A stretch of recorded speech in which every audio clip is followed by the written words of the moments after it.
ঝরঝর করে কাঁদতে কাঁদতে লক্ষ্মীহীরা বলতে লাগলেন, এসেছো ঠাকুর, তোমায় এক পলক দেখিয়ে যেন মরা যেতে পারি, আজ কদিন ধরে এই প্রার্থনা করছিলাম গোবিন্দের কাছে। আজ আমার বড় ভাগ্য, তোমাকে দেখতে দেখতে এই সংসার ছেড়ে আমি চলে যাব ঠাকুর। হরিদাস ঠাকুর ঝরঝর কাঁদছে। হীরা, তুমি আজ প্রকৃত হীরা, হীরা হয়েছ।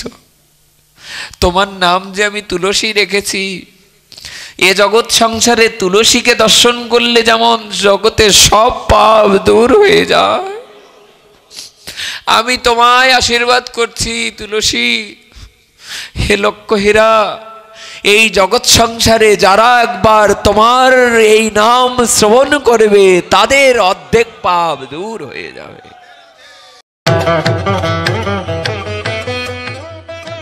এখন দেখছেন হিন্দু মিডিয়া, চ্যানেলটি সাবস্ক্রাইব করুন। ওই দিন তো দিতে পারবো না, তা যেদিন কম হয় ওই দিন দেব। একেবারে শুনলে দেখবে এক পা এগিয়ে যাবে। দেখো গুরু মহারাজের কৃপা হলে কত কি হয়। তোমার গুরুদেব আমার গুরুদেবের ভেদ নয়। আচার্যম্মম বিজানিয়ান নবমন্যে তো কহির্চিত নমর্ত বুদ্ধা শ্বেত সর্বদেবময় গুরু উদ্ধব। এই যে গুরু মহারাজ, এনাকে যেন মনুষ্য বুদ্ধি করো না, তাহলে এ জগতে আর গোবিন্দ পাদপদ্মে আশ্রয় হবে না, গোবিন্দ দর্শন হবে না। এই যে গুরু মহারাজকে অবশ্যই দেবতা জ্ঞানে পুজো করো, অবশ্যই তাহলে তুমি আমার পাদপদ্মে পৌঁছে যাবে, আমার পাদপদ্মে পৌঁছে যাবে। জানো, একদিন দীনশরণ দাস বাবা রাধাকুণ্ডের পাড়ে বসে বসে জপ করছে, রাধা রাধা রাধা রাধা। এক শিষ্য যে দীনশরণ দাস বাবাকে বলছে, বাবা এই যে রাধা রানী রাধা রাধা রাধা রাধা করো, প্যারালাইজড হয়ে পড়ে রয়েছ। তা দীনশরণ দাস বাবাকে বলছে, তাতে আমার কোনো আপত্তি নেই, রাধারানী কৃপা করে আমাকে রাধাকুণ্ডে রেখেছে, এই তো বড় আমার ভাগ্য।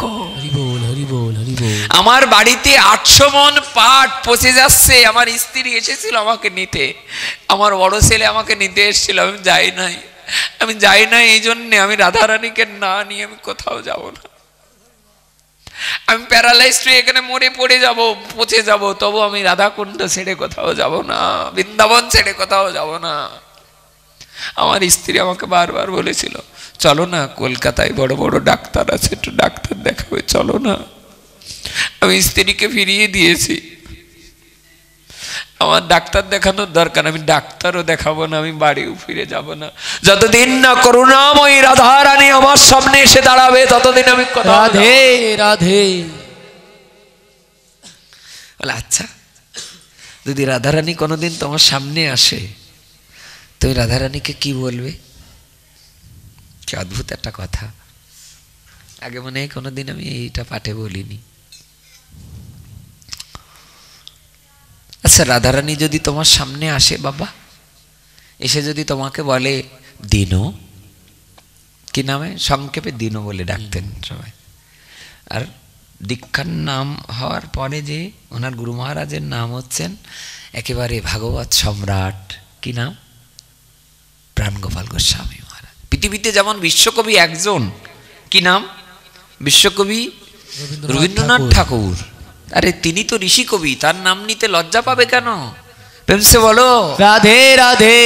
তিনি তো ঋষি কবি, বিশ্বের কবি। তিনি যদি গীতা অঞ্জলি না লিখতেন, গীতা অঞ্জলি না লিখতেন, তাহলে কি আজ হিন্দু সনাতন ধর্মে বিখ্যাত এই কবি, সারা ওয়ার্ল্ডে তিনি কি পৃথিবীর বিখ্যাত কবি হতে পারতেন? পৃথিবীতে যেমন বিশ্বকবি একজন, তেমনি পৃথিবীতে একজনই ভাগবত সম্রাট, কি নাম? প্রভুপাদ প্রাণগোপাল গোস্বামী কি জয়। তার শিষ্য দীনশরণ দাস বাবাজি মহারাজ বড় উচ্চ কোটির মহাত্মা, একেবারে নিত্যানন্দ বংশ অবতংশ, দশম না একাদশ আমি এক্স্যাক্টলি জানি না, এটা একটু দেখো তো। নিত্যানন্দ বংশ অবতংশ, ওনাদের নাম নিতে গেলেও আমার মনে আমার মতো নরকের কীট পোকা, অনেকে বলে যে এইগুলো বলতে হয় না। হরিদাস ঠাকুর বলেছিলেন কি করে, আমা হেন এক কীট যদি মরে গেলা,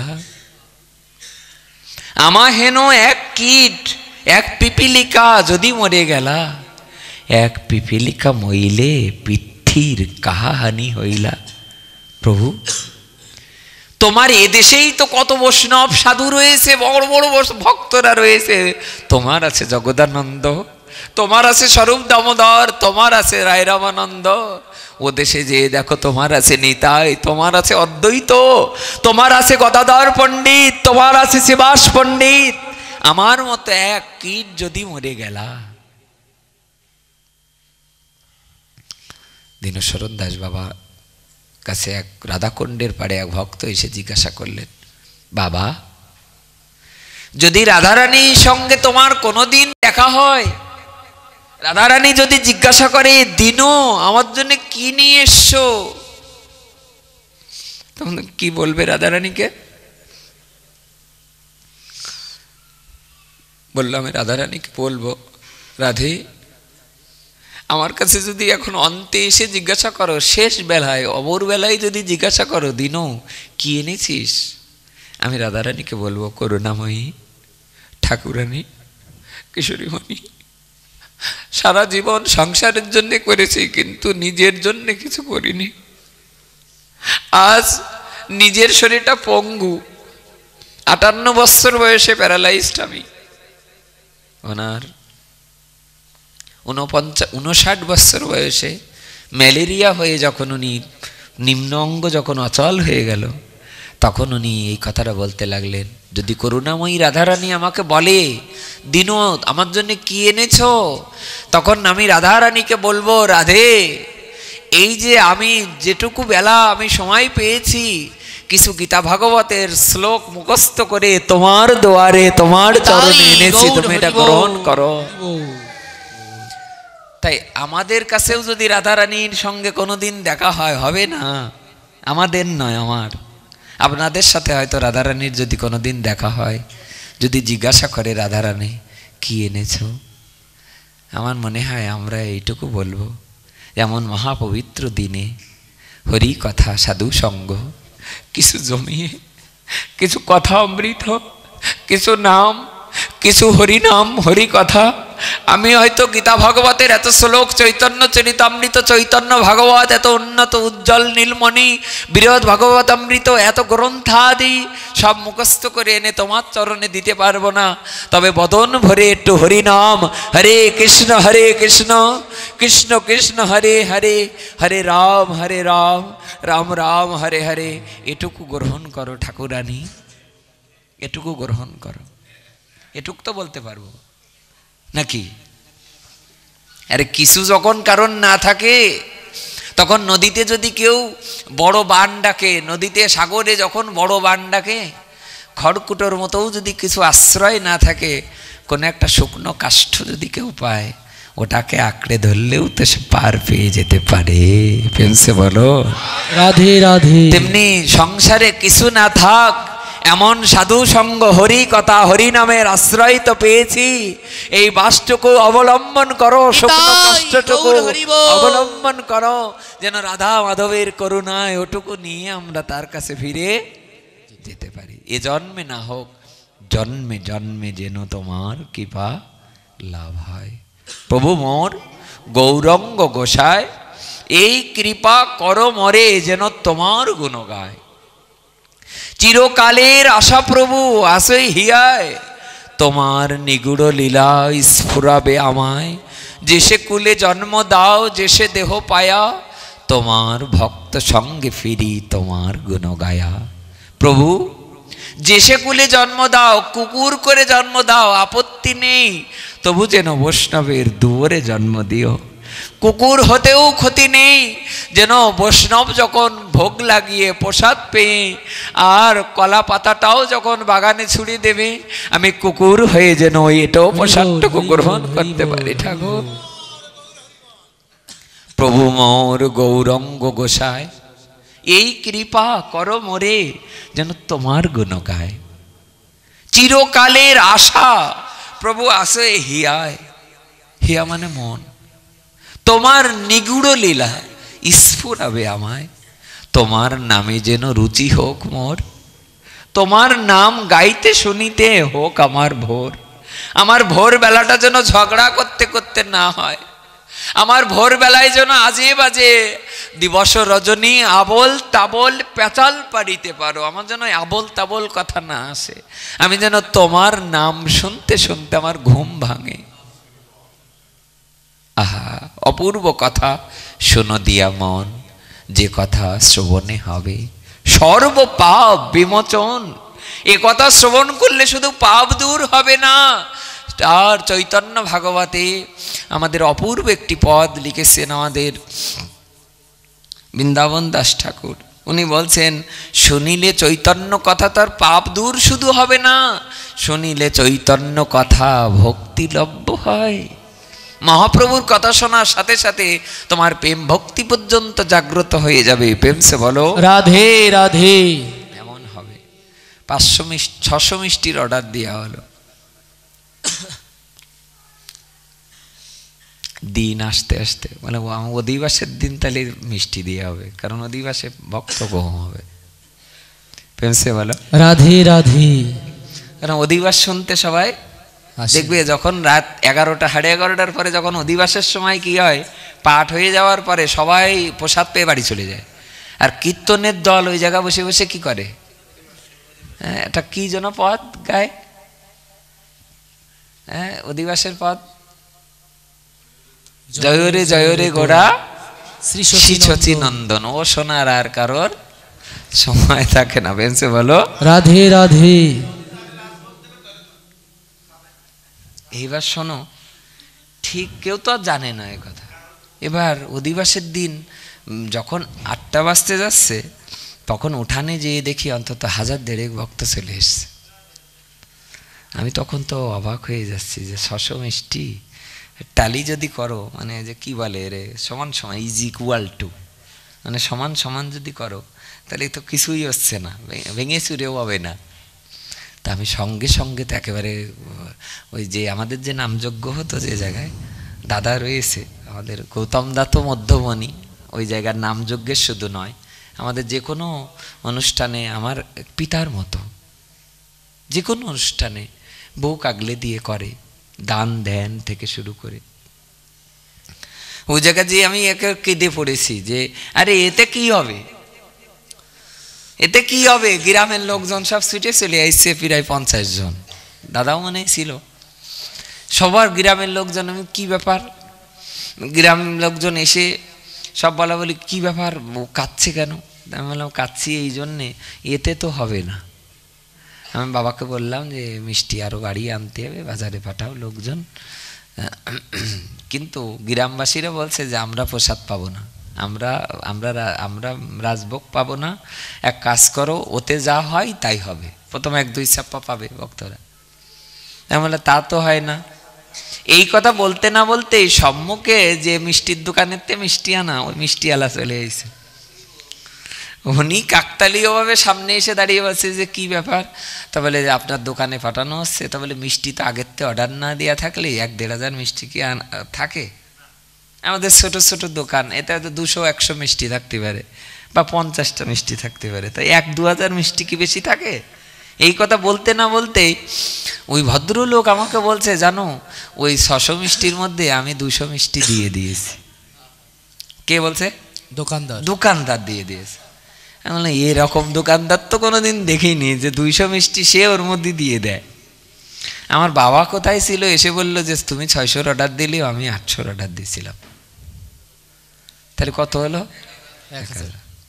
তাই বললাম তাও তো হবে না, নেই বলে যা হোক যা হয় হবে না আর কি। আমাকে একজন এসে বললো যে আমি 21টে মিষ্টি খেয়েছি। তাই বললাম যে 21টে মিষ্টি কোথায় রেখেছে আমি জানি না।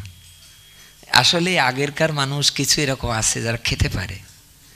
আগেরকার সময় 1 কেজি চালের অন্ন তারা প্রসাদ পেয়ে ফেলতো, এরকম অনেক মানুষ ছিল, এখনকার মতো না। আমাকে বলছে যে আমি 14টা মিষ্টি খেয়েছি। বলে যে যাদের ডায়াবেটিস তারাও মিষ্টি খেয়েছে। তাহলে এ মিষ্টি ছাড়া যাবে না, কারণ এরা ভোগের মিষ্টি, এটা ছাড়া যাবে না, যা হয় হবে, ডায়াবেটিস বেড়ে যাবে। আশ্চর্য একটা বিষয়, মানে এতখানি বলার উদ্দেশ্য এই যে এই 1,500 থেকে 2,000 ভক্ত তারা সবাই একটা দুটো করে বাড়ি নিয়ে গেল। কেউ 14টা, কেউ 21টি, আমি শুনলাম অনেকে মিষ্টি খেয়েছে। এই 2,000 ভক্তরা মিষ্টি সেবা করার পরেও আরও 200-300 মিষ্টি থেকে গেল। ওইটা আমরা মাথায় করে ওই সাসপেন্ডে করে আবার বাড়ি নিয়ে গেলাম।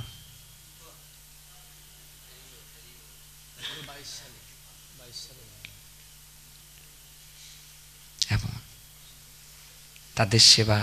আজকে তার শুভ আবির্ভাব তিথি। যদি হরিদাস ঠাকুরের নির্জানের আমরা একটা প্রসঙ্গ আলাপ আলোচনায় এসেছি। হ্যাঁ, একটা কথা বলি বাবা, আমরা যখন গুরুদেবের সাথে সিলেট গেলাম অবাক হয়ে যেতে হয় তাদের সেবা দেখলে। তাদের কাছ থেকে যদি আমরা কিছু নিতে পারি কিঞ্চিত, এটাই আমাদের পরম মঙ্গল। সিলেটে গেছি একাদশীর দিন, আমাদের নির্জলা করে। তা একাদশীর দিন রাত্রিবেলায়, রাত তখন 3টে বাজে, আমরা কেউ ঘুমাইনি। আমরা প্রায় এখান থেকে সিলেট কত পথ, যশোরের থেকে সিলেট কত পথ, মহাপ্রভুর বাড়িতে আসি আমরা। ফেমসে বলো রাধে রাধে। রাত তখন প্রায় 2:30 বাজে। বড় বড় 2.5 মনের বস্তা বেগুন, সেই শ্রী গুরু মহারাজ কি 2.5 মনে বস্তা নিয়ে টেনে নিতে পারে? আর টানাটানি করছে আর বলছে যে কালকে সকালে বৈষ্ণবরা আসবে, প্রসাদ পাবে, 56 ভোগের আয়োজন আর 64 মহন্তের ভোগের আয়োজন। এটা বলে আমরা আবার ভাগবতে ফিরে আসছি। আমরা বেশি আগাবো না, শীতের রাত, না শীত চলে গেছে তো। প্রেমসে বলো রাধে রাধে। এখন ঋতুরাজ বসন্ত, এই সময় তো মহাপ্রভু এসেছেন নাকি? এই মাসেই মহাপ্রভুর শুভ আবির্ভাব তিথি আপনারা সবাই পালন করবেন। আমাকে একটু মনে মনে কথা দিন, হাত তুললে লজ্জা পাবে। আমাকে মনে মনে কথা দিন যে যদি কৃষ্ণের জন্মাষ্টমী করলে তুলনা তো করতে নেই। আমি গ্রন্থে এরকম পড়েছি, শ্লোকটা আমার মুখস্থ নেই, একটা রাধাষ্টমী করলে যদি 1 লক্ষ একাদশী করার সমান হয়, আর যদি একটা গোবিন্দের জন্মাষ্টমী করলে যদি 1 লক্ষ একাদশী করার সমান হয়, এরকম একটা শ্লোকে আছে। আমি শ্লোকটা তোমাদের দেখাবো পুরাণের। তুলনা করতে নেই, একাদশী শ্রেষ্ঠ ব্রত, কিন্তু তবুও বলছে রাধারানীর ব্রত, এটা তো একটা বছরে একদিন হয়। আচ্ছা, যদি রাধারানী হলো অষ্টমী আর গোবিন্দের হলো অষ্টমী, তাহলে অষ্টমী আর অষ্টমী মিলে হয় পূর্ণিমা। তাহলে রাধারানী আর গোবিন্দ মিলেই তো অষ্টমী আর অষ্টমী মিলে পূর্ণিমা। সেই পূর্ণিমা তিথিতে তো আমার শ্রীমান মহাপ্রভুর শুভ আবির্ভাব তিথি। আচ্ছা, যদি এই উভয়ের তিথি একত্রে হয়, সেই তিথিটাই কতটা তুলনা করলে কতটা আসবে একাদশী অন্যান্য ব্রতাদি? না, অনন্ত কোটি জন্মের পাপ নির্মূল হয়ে যাবে যদি একটা মহাপ্রভুর এই দিনটা আমরা যেন কেউ হেলাই হারিয়ে না ফেলি। রাত 3টে 2:30 বাজে আমরা বারবার করে আমাদের সুবল দাদাজি, অর্থাৎ এখন শ্যামসুন্দর মহারাজ আমাদের দ্বারাচার্য হয়েছেন, আমাদের ইসের কুম্ভের উনি রয়েছেন। তা আমরা বারবার করে বলছি বাবাকে একটু ঘুমিয়ে একটু শুইয়ে দেওয়া যায় কিনা। আসলে বাবার লিভার ফেল, কিডনি ফেল, তখন তো বাবা আর খুব একটা ভালো, 70 বছর বয়স, কিডনি ফেল, লিভার ফেল, খুব ভালো হার্ট ফেল, খুব ভালো আর চলতে পারে না। তাও দেখুন নির্জলা ব্রত, তাও নির্জলা ব্রত। এই ব্রত করতে করতে ওই রাত্রিবেলায় রাত 2:30-এর সময় ওনাকে শুইয়ে দিয়ে আসা হলো। উনি 5 মিনিট পরে আবার উঠে এসছেন। তা দাদাজি বারবার করে বলছে আপনাকে না শুইয়ে এসে দিলাম, আপনি না শয়নে গেলেন। কি উত্তর দিল জানো? বললেন আর কত ঘুমাবো। এনাদের জীবনী শ্রবণ করলে মানুষের কল্যাণ হবে না তো কি হবে? 5 মিনিট ঘুমানোর পরে বলে আর কত ঘুমাবো। প্রেমসে বলো রাধে রাধে। বলেই গেলাম, নিজে তো কোনো আচরণ নেই, শুধু খায় আর ঘুমায়। আমার তো কোনো পরিবর্তন আসলো না। কই আমি তো জপ করতে পারলাম না, আমি তো হরিদাস ঠাকুরের মতো জপাসিদ্ধি জপাসিদ্ধি জপাসিদ্ধি নিরন্তর, কই তাদের মতো জপ তাদের মতো কীর্তন, তাদের মতো হরিনাম আমি তো আশ্রয় করতে পারলাম না।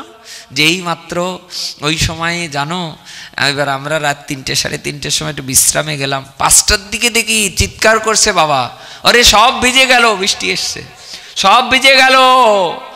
না আমরা তো যে অবস্থায় ছিলাম ওই অবস্থায় উঠে দৌড়ে যে কি করে দেখি, আশ্চর্য হবে এই কথাটা বলে আমরা এখানে আবার ফিরে আসি। আশ্চর্য হবে শুনলে, মহাপ্রভুর যে উঁচু জায়গাটা, মহাপ্রভুর পৈতৃক ভিটা যে উঁচু জায়গাটা, যেখানে সিলেটে ঢাকা দক্ষিণে যে জায়গাটা উঁচু জায়গাটা উঠতে হয়, ওই জায়গা দেখি একটা ঝাড়ু নিয়ে, একটা ঝাড়ু নিয়ে শ্রী গুরু মহারাজ ওখানে ঝাড় দিচ্ছে একা। এত হাজার হাজার ভক্তরা ওখানে ঘুমিয়ে আছে, একা উঠে ওই জায়গায় ঝাড় দিচ্ছে। আমি রাত্রিবেলায় বলেছিলাম, গুরুদেব মহাপ্রভুর বাড়ি এত অপরিষ্কার কেন? আমাকে বলে, ধিক্কার তোমার মতো শিষ্য। আমি কি বললাম বাবা? তা বলে, আমরা আছি কেন? ধামে যে, মন্দিরে যে যদি সামান্য একটু পরিষ্কার করে দেয়া যায়, এ পরিষ্কার মন্দির পরিষ্কার নয়, এ পরিষ্কার ধাম পরিষ্কার নয়, এ পরিষ্কার তোমার হৃদয় আকাশ পরিষ্কার হয়ে যাবে। এ জগতে কোনো ভক্ত যদি তার গৃহের বাসন কোসন পরিষ্কার রাখতে পারে, গোবিন্দ তার হৃদয় আকাশটা ধীরে ধীরে পরিষ্কার করে রাখবে। যে ভক্ত তার গুরুদেবের হাল ধরতে পারে, তার জীবনে কখনো ভজন সাধন করা লাগবে না, শ্রী গুরুদেব তার হৃদয় আকাশটা নিজে মার্জন করে দিবে।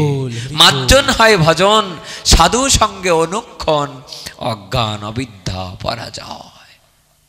কৃষ্ণ যদি কৃপা করে কোনো ভাগ্যবানে, গুরু অন্তর্যামী রূপে শিখায় আপনি।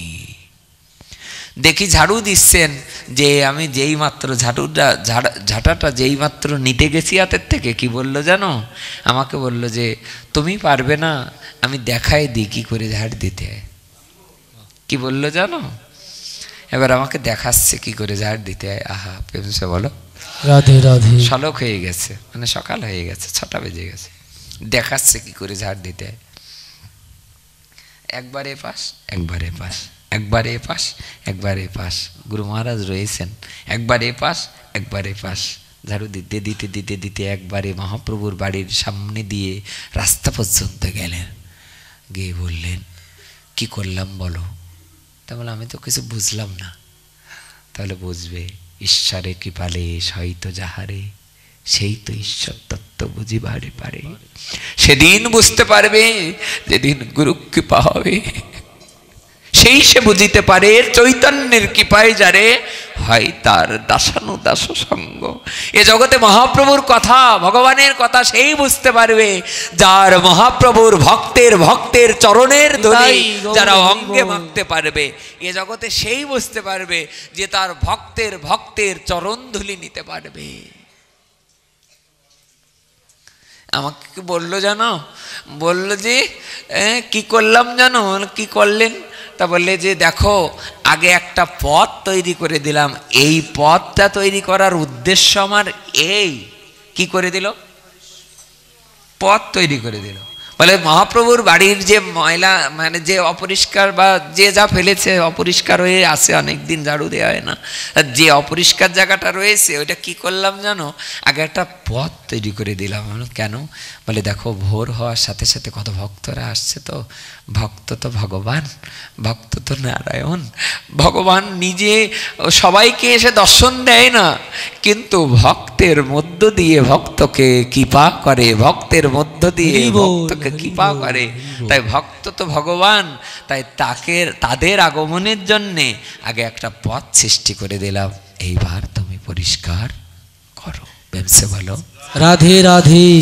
মচ্চিত্তা মদ্গত প্রাণা বোধয়ন্ত পরস্পরম কথয়ন্তস্য মাম নিত্যং তুষ্যন্তি চ রমন্তি চ তেষাং সততযুক্তানাং ভজতাং প্রীতিপূর্বকম দদামি বুদ্ধি বুদ্ধিযোগং তং যেন মম পজন্তি তে অনন্যাশ্চিন্ত অন্তমম যে জনা পূজ্যুপাসতে তেষাং নিত্যাভিযুক্তানাং যোগক্ষেমম বহমহম।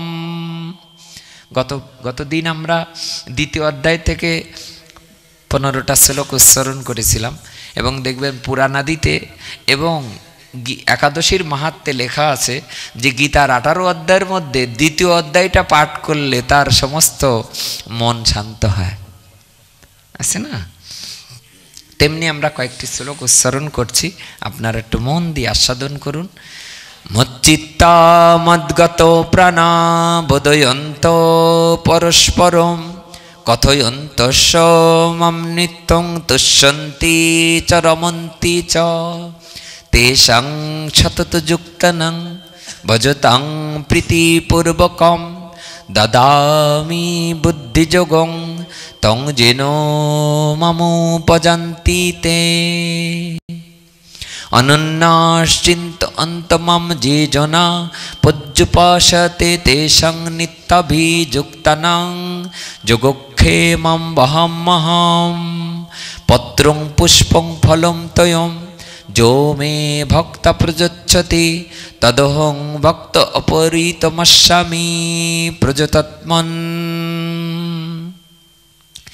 সমহং সর্বভূতেষু ন মে দস্যস্তি ন প্রিয় যে ভজন্তি তোমাং ভক্তা ময়ি তে তেষু চাপ্যহম।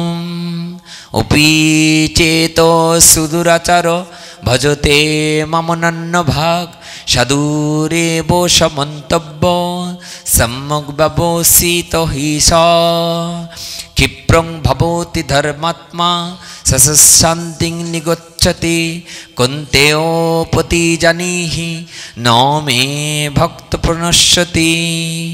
অর্জুন, তুমি আমার হয়ে জগৎবাসীকে জানিয়ে দিও আমার ভক্তের কখনো বিনাশ হয় না। ন মে ভক্ত প্রণশ্যতি মনমনা ভব মদ্ভক্ত মজ্জাজি মাম নমস্কুরু মামে বশ্যসি যুক্তৈবমাত্মানং মৎপরায়ণ। এই 9ম অধ্যায়ের থেকে আমরা 7টা শ্লোক উচ্চারণ করলাম। আপনাদের একটা কথা বলি, কেউ কিছু মনে করবেন না। আমাদের গৌড়ীয় বৈষ্ণব চরিত গ্রন্থে উল্লেখ আছে, সিদ্ধ গৌরকিশোর দাস বাবা উনি একটা চিঠি লিখেছিলেন একদিন এক ভক্তের কাছে। কলকাতা থেকে এক ভক্ত প্রতিদিন চিঠি লেখে। তা বাবা চিঠিতে বললেন, চিঠি লিখে বললেন, শোন, আমার কাছে আর চিঠি লিখিস না, আমার না নিজে লেখাপড়ার খুব একটা ভালো লেখাপড়াও জানি না।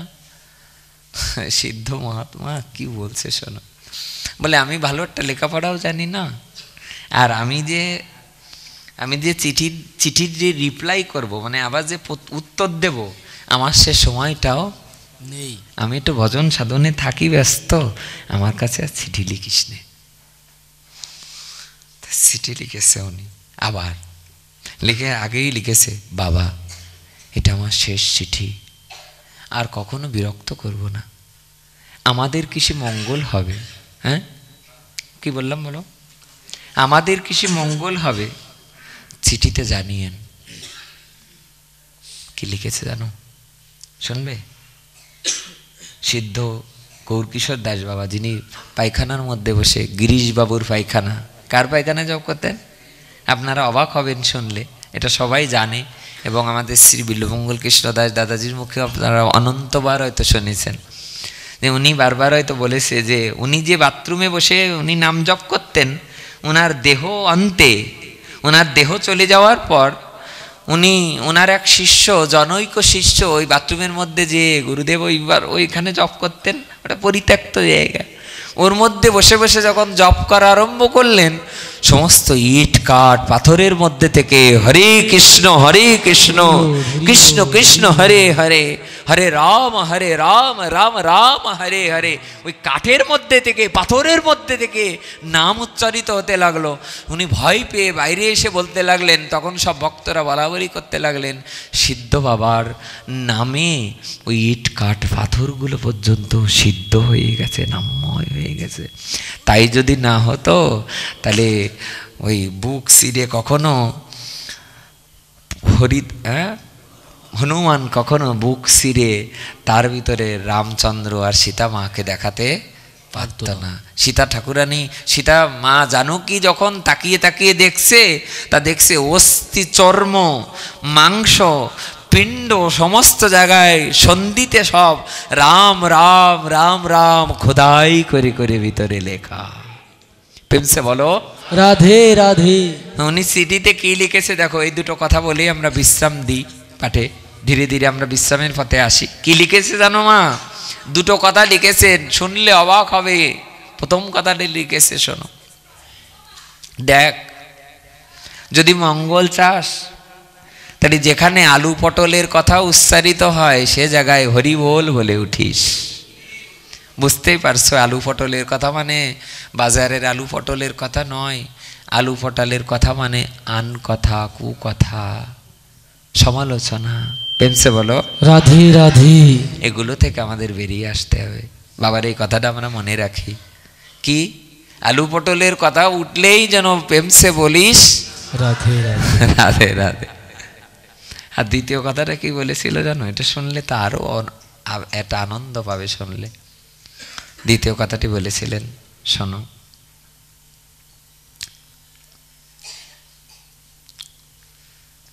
বিষয়ের মধ্যে কখনো আনন্দ পাওয়া যায় না। গীতাতে যেমন লেখা আছে না, নেহাবিক্রম নাশস্তি প্রত্যবয়ন বিদ্যতে স্বল্প মপস্য ধর্মস্য ত্রয়তে মহত বয়া। এই ভক্তিযোগের সামান্য কর্ম, যারা ভক্তিযোগকে অবলম্বন করে সামান্যতম অংশগ্রহণও যদি করে তার কোনো ক্ষয় হয় না অর্জুন। যেমন মেঘগুলো, ছিন্ন মেঘগুলো কখনো সেগুলো কি হয়, হারিয়ে যায় না, তেমনি এই জগৎ সংসারে যদি কেউ এই ভক্তিযোগের সামান্য অংশগ্রহণ করে, এক বেলায় একদিনও নয়, একবারের জন্যও যদি কেউ রাধা রাধা উচ্চারণ করে, এটা একদিন না একদিন তার ফল সে পাবেই পাবে, এতে কোনো সন্দেহ নাই। আনডাউটেডলি, এটা সন্দেহাতীত ভাবে, নো ডাউট হেয়ার, এখানে কোনো সন্দেহ নেই যে আপনি অবশ্যই অবশ্যই অবশ্যই আপনি এর ফল। আজকে আপনি মনে করবেন না কত দূর থেকে এসেছি, কত টাকা খরচ হয়ে গেল, কত আবার যেতে কত কষ্ট হবে, 2 ঘন্টা ঘুমালে তো শরীরের কল্যাণ হতো। হরিদাস ঠাকুর কি কখনো ঘুমানোর চেষ্টা করতেন? করতেন কি? প্রেমসে বড় রাধে রাধে। কি বললেন তাহলে? প্রথম কথাটা বললাম, আলু পটলের কথা উঠলে হরি বল বলিস। এই কথাটাও যদি আমরা একটা কথাও যদি মনে রাখি, আমার মনে হয় গুরু মহারাজের কৃপায়, সাধু সঙ্গের করুণায় আমাদেরকে টলানো বড় কঠিন হবে। অস্ত্র, একটা ভালো অস্ত্র যদি থাকে তাহলে কি আপনাকে মারার আগে দ্বিতীয়বার ভাবতে হবে যে না, ওর কাছে কিন্তু ভালো একটা অস্ত্র এখনো আছে। আমাদের কাছে একটা অস্ত্র আছে। আলু পটলের গল্প উচ্চারিত হলেই পেন্সে বলো রাধে রাধে। দ্বিতীয় কথাটি বললেন, দেখ বিষয়ের মধ্যে কখনো মানুষের মঙ্গল হয় না, হয় না। বিষয়ের মধ্যে থাকবে মানুষ। ঠাকুর রামকৃষ্ণ পরমহংসদেব বললেন না, ও নরেন, নৌকা জলে থাক তাতেই তো মঙ্গল, কিন্তু নৌকার মধ্যে যেন জল না থাকে নরেন। পেন্সে বলো রাধে রাধে। কি বললেন? ঠাকুর রামকৃষ্ণ পরমহংসদেব, যিনি যারো জগতিক জগতে লেখাপড়া জানতো না, অথচ স্বামী বিবেকানন্দ কত উন্নত স্তরের লেখাপড়া জানতেন। কিন্তু লেখাপড়া জানলে কি হবে? গুরু কৃপা, অন্য জগৎ। গুরুদেব লেখাপড়া জানতেও পারে, নাও পারে। গুরুদেব ছোট খাটো হতে পারে, লম্বা হতে পারে, মোটা হতে পারে, ভেটে হতে পারে, পাতলা হতে পারে, যেমনই হতে পারে না কেন, চেহারা সুন্দর হতে পারে, বাহ্যিক সুন্দর হতে পারে, দেখতে অসুন্দর হতে পারে, কিন্তু গুরুদেব গুরুদেবী। অজ্ঞান তিমির অন্ধস্য জ্ঞানঞ্জন শলাকয়া চক্ষুরুন্মিলিতং যেন তস্মাই শ্রী গুরবে নমঃ। অন্ধ চোখ ঘুচিল যার, করুণা অঞ্জনে অজ্ঞান তিমির নাশ কইল যেই জনে। এহেন গুরুর বাক্য হৃদয়ে ধরিয়া অনায়াসে যাব এ সংসার তরিয়া। চলো না গুরুদেবের আদেশকে আমরা পাথেয় করে আমাদের অবলম্বন করে যদি গুরুদেব বলে হরিনাম করিস বাবা, দিন অন্তে কিছু না পারিস, একবারের জন্যে এক মালা দু মালা চার মালা হলেও যেন নামকে ছাড়িস না বাবা। যদি গুরুদেব এমন আশীর্বাদ টুক করে যায়, ওটুকু অবলম্বন করে আমাদের এগিয়ে যেতে হবে। সিদ্ধ গৌর কিশোর দাস বাবা যিনি জানেন, সেই গৌর কিশোর দাস বাবা যিনি বাথরুমে বসে নাম জপ করতেন বিরক্তির ভয়ে, যে দিন গেলে সারা দিন বৃন্দাবনের ভক্তরা, দেশ বিদেশের ভক্তরা আমার সাথে দেখা করতে আসে, তাহলে সারাদিন যদি ভক্তরা দেখা করতে আসে, নাম জপ কখন করবো? পালাই যেতেন মাঝে মাঝে, যে বাথরুমে জায়গা করে দে, ওখানে নাম ভজন করবো, ওখানে কীর্তন আনন্দ করবো। প্রেমসে বলো রাধে রাধে। লালা বাবু একদিন বলেছেন, ওই মন্দিরের যে চন্দ্রজিউ মার সেবা করতেন, চন্দ্রজিউ মা মানে ওখানে যে কৃষ্ণ যে বিগ্রহ যে সেবা পূজা করতেন, উনি পূজারীকে বললেন, বাবা আমাকে একটা জায়গা করে দাও না, যে জায়গায় একদম কেউ না যায়। গোয়ার মধ্যে যে নাম জপ করছে, একদিন মনে মনে ভাবছে যে গোয়ার বাইরে যেয়ে যদি একটু নাম জপ করে যায়, অন্ধকার রাত্রে কেই বা যাবে, ওই গোয়ার সামনে এসে নাম জপ করছে। কিন্তু ওনারা নাম তো আর আমাদের মতো না, আমাদের মানে আমার মতো না, যে না হরে কৃষ্ণ হরে কৃষ্ণ হরে কৃষ্ণ হরে কৃষ্ণ এরকম না। ওনারা নাম জপ করতে করতে একেবারে আবেশ হয়ে যায়। সামনে সাপ এসেছে, গুরু মহারাজ দেখছে, যে গুরু মহারাজ চোখ মেরে দেখছে সামনে একটা সাপ, একবারে পাশ একবার পাশ। সর্পকে জিজ্ঞাসা করছে গুরু মহারাজ, কিরে আরে গর্তর মধ্যে থেকে সর্প থাকবে বিবরে, সাধু থাকবে আসনে, আমি আসনে আসি, তুই বিবরে থাকবি, তা তুই এনে আসলি কেন? সর্পটা সামনে গুরু মহারাজের সামনে মাথা নেড়ে নেড়ে বলছে, গুরুদেব কথা বলে, এ কেমন সর্প? এ জগৎ নয়, অন্য জগৎ। গুরু মহারাজ, কি রে গর্তর থেকে উঠে এসে সামনে এসে ফানা নাড়ছিস কেন? গুরু মহারাজকে সাপটা কি বলছে জানো? বলছেন, নাড়বো না, মনুষ্য জন্ম তো পাইনি, জিহ্বাও পাইনি, পেয়েছি সাপের জিহ্বা। এই জিহ্বায় তো হরিনাম করতে পারি না, তাই আপনি যে সুন্দর করে নাম উচ্চারণ করেন, হরি কৃষ্ণ কৃষ্ণ কৃষ্ণ হরে হরে, হরে রাম রাম রাম হরে হরে, আপনি যেভাবে নাম উচ্চারণ করেন, এই নাম আমি সর্প হয়ে একবার এপাশে দুলছে আর এপাশে দুলছে। গুরুদেব, আগামী জন্মে যেন মানুষ হয়ে আপনার চরণ লাভ করতে পারি। এ জন্মে সর্পকুলে জন্মেছি, তবুও এই জন্ম আমি ছাড়তে চাই না আপনার সামনে, এই তাই আমি ফনা মেলে মেলে ফনা নেড়ে নেড়ে নাম শুনছি। প্রেমসে বলো রাধে রাধে। ফনা নেড়ে নেড়ে নাম শুনছি। গোয়ার সামনে বসে বসে নাম করছে লালা বাবু। আপনারা জানেন তৎকালীন সময়ে 250-300 বছর আগে ভারতের, পূর্ব ভারতের শ্রেষ্ঠ ধনী ছিলেন লালা বাবু। ওখানে বসে বসে নাম জপ করছে, আবেশে কত দিকে খেয়াল নেই, অন্ধকার তো কোনো জায়গায়। আর বিদেশ থেকে কিছু লালাবাবুর সাথে ভক্তরা দেখা করার জন্য ঘোড়ায় চড়ে আসছে। তখন তার প্লেন ছিল না, ট্রেন ছিল না। প্লেন তো এই 1903 সালে আবিষ্কার হয়েছে। অলিভার রাইটস আর উইলবার রাইটস, দুই ভ্রাতা, ব্রাদার্স, তাই তো 1903 সালে এসে প্লেন আবিষ্কার হয়েছে। কয়দিন আগের কথা, 100 বছর। উনি ওখানে যখন নাম জপ করছে, কিছু ঘোড়ায় করে বিদেশিরা আসছিলেন। আর যাবি না যাবি, ওই ঘোড়ার খুর বাবার গায়ের পরে যেই না, ওই চলন্ত ঘোড়া তো, ওই ঘোড়ার খুর যেই মাত্র বাবার অঙ্গে লেগেছে, বাবা ও তখন আবেশ এসছে, ইস রাধে, যেই মাত্র রাধারানীর নাম ধরে, রাধে যেই মাত্র রাধারানীর নাম উচ্চারণ করেছেন, সঙ্গে সঙ্গে ওই ঘোড়ার থেকে ওরা বুঝতে পেরেছে নিশ্চয়ই আমাদের ঘোড়ার খুরের কোনো আঘাত কোনো ভক্তের অঙ্গে লেগেছে। কারণ ভক্ত না হলে তো রাধারানীর নাম উচ্চারণ করবে না। ভক্ত হবে যে সেই তো করুণাময়ীর নাম উচ্চারণ করবে, ভক্ত যে হবে সেই তো নিতাই গৌরের নাম উচ্চারণ করবে।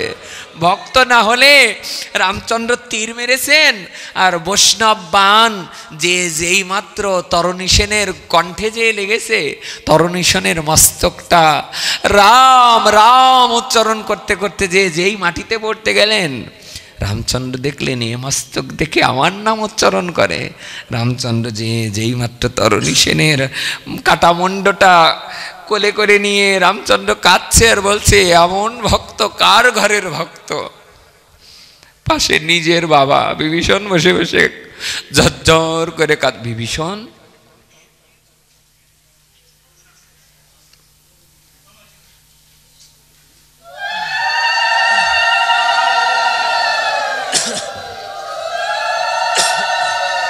আর পাঠ হবে না, এই পর্যন্ত থাক। আপনারা সবাই ভালো থাকুন, সুস্থ থাকুন। বাবা এসেছেন, যদিও আমার দাদা হয় তবু আমি বাবা বলেই ছোটোবেলার থেকে, মানে যেদিন থেকে ভাঙ্গা বা যেদিন থেকে এদিকে আসি সেদিন থেকেই ওনাকে আমি বাবা বলেই ডাকি, আমি বাবা বলেই শ্রদ্ধা করি। এখন ওনার আপনাদের সম্মুখে বাবা হরি কথা আস্বাদন দেবেন। আপনারা ভালো থাকুন, সুস্থ থাকুন। নিতাই গৌর প্রীতি প্রেমানন্দে হরি।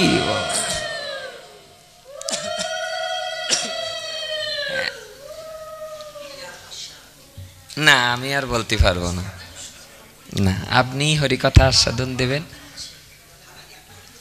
আচ্ছা আমরা কি বলছিলাম যেন,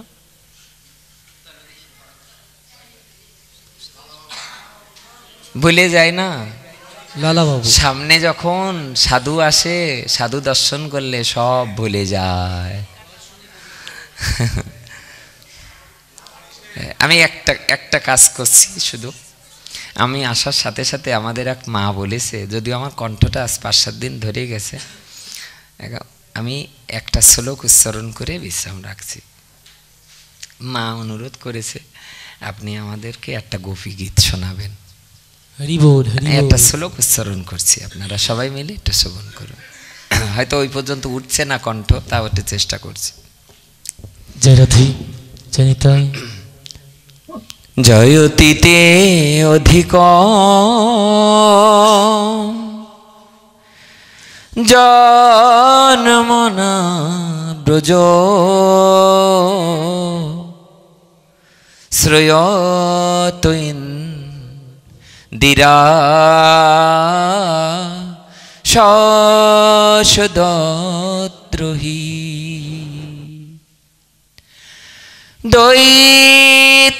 দ্বৈতদৃশ্যতম দীক্ষুতা বোকা স্ত্বৈধৃতা ছবো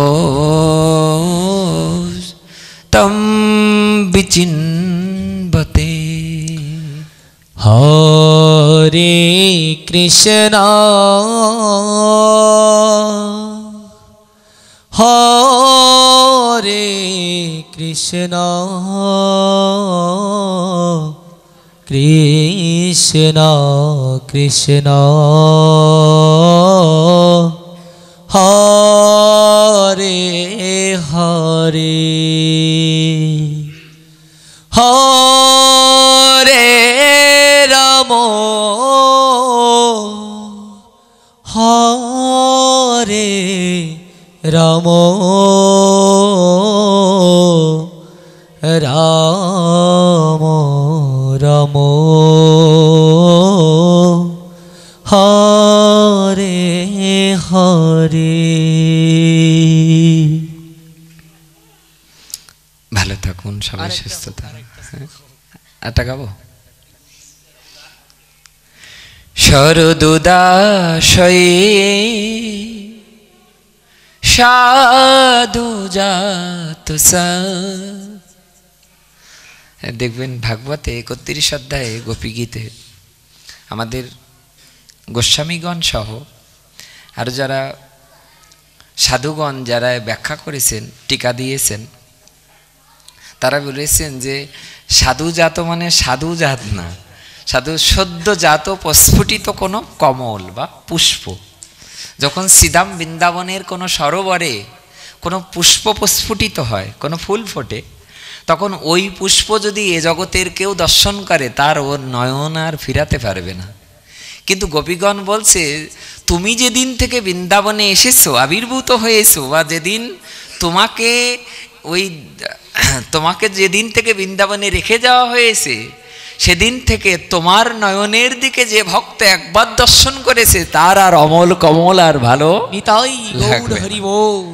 এটা সবাই মিলে শুনুন, ভালো লাগবে, খুব ভালো লাগবে। দেখবেন এই রামলালা যেদিন প্রতিষ্ঠা হলো না, আমাদের অযোধ্যায় যখন রামলালা প্রতিষ্ঠা হলো, তখন ভারতের প্রধানমন্ত্রী উনি একটা বক্তৃতা দিয়েছিলেন। তো উনি বক্তৃতার মধ্যে বলেছিলেন যে পৃথিবীতে যত বট আছে তার মধ্যে বংশী বট শ্রেষ্ঠ, আর পৃথিবীতে যত বন আছে তার মধ্যে শ্রেষ্ঠ হলো বৃন্দাবন, আর পৃথিবীতে যত নদী আছে তার মধ্যে শ্রেষ্ঠ হলো গঙ্গা, আর পৃথিবীতে যত গীত গান আছে তার মধ্যে শ্রেষ্ঠ হলো গোপী গীত। শরদুদাশয়ে সাধুজা তসাদ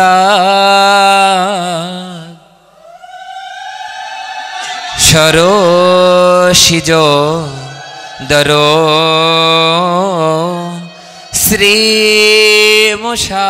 শ্রীমুষাদৃশা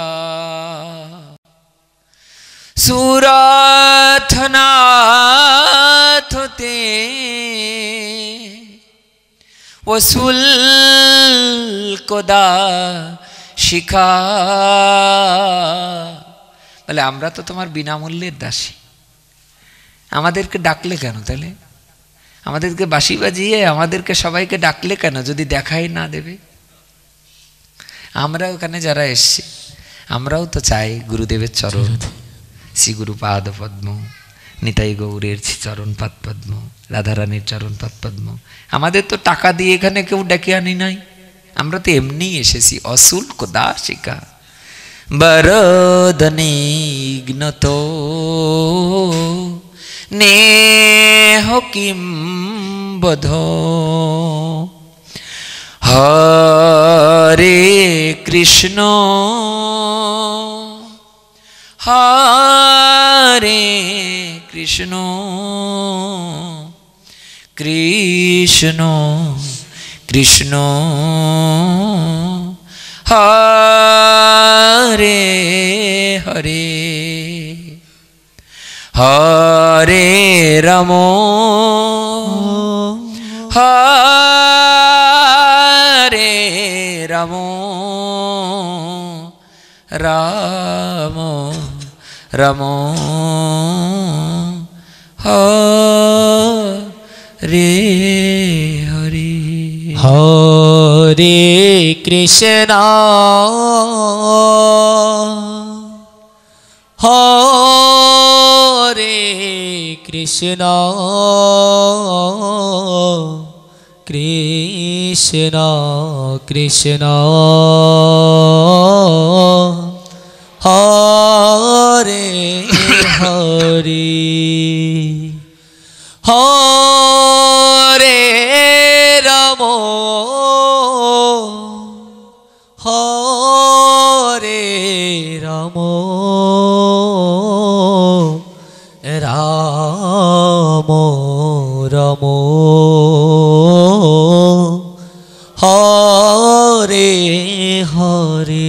সবশেষে বলি, আজকে যেহেতু শ্রী গুরুদেবেরই প্রসঙ্গে কিছু হরিকথা আস্বাদন হলো, আপনার আশীর্বাদ করবেন যেন তার শ্রীপাদ পদ্মে থাকতে পারি।